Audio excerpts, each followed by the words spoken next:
একটা কবুতর আর তোতা পাখি একসাথে গাছের ডালে থাকত। তোতার সবসময় গলা ফাটিয়ে কথা বলতো, আমি সেরা, আমি সুন্দর, আমি বুদ্ধিমান। কিন্তু কবুতর ছিল চুপচাপ আর বুদ্ধিমান। একদিন এক শিকারী জাল পেতে দিল গাছের নিচে। তোতা চেঁচাতে লাগল, ওহে পাখিরা, নিচে দানা পড়েছে। অনেক পাখি নিচে নেমে ধরা পড়ল, কিন্তু কবুতর সাবধানে তাকিয়ে দেখল আর বলল, চুপ করে থাকলে সবাই বাঁচত। একদিন সকালে বুলবুল পাখি গাছে বসে গান গাইছিল, মিষ্টি সুরে পুরো বাগান মুখরিত। বাড়ির বিড়ালটা নিচে বসে শুনছিল, তারপর বলল, তুই খুব সুন্দর গাইছিস, একটু কাছে আয় না। বুলবুল হেসে বলল, তুমি কি গান শুনবে না নাস্তা বানাবে? বিড়াল বলল, তুই ভুল বুঝিস, আমি তো তোর বন্ধু হতে চাই।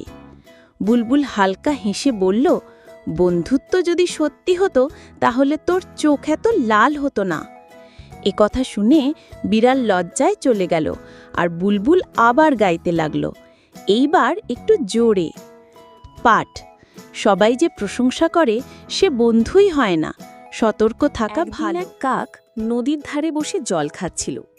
হঠাৎ সে এক ময়ূরকে নাচতে দেখল।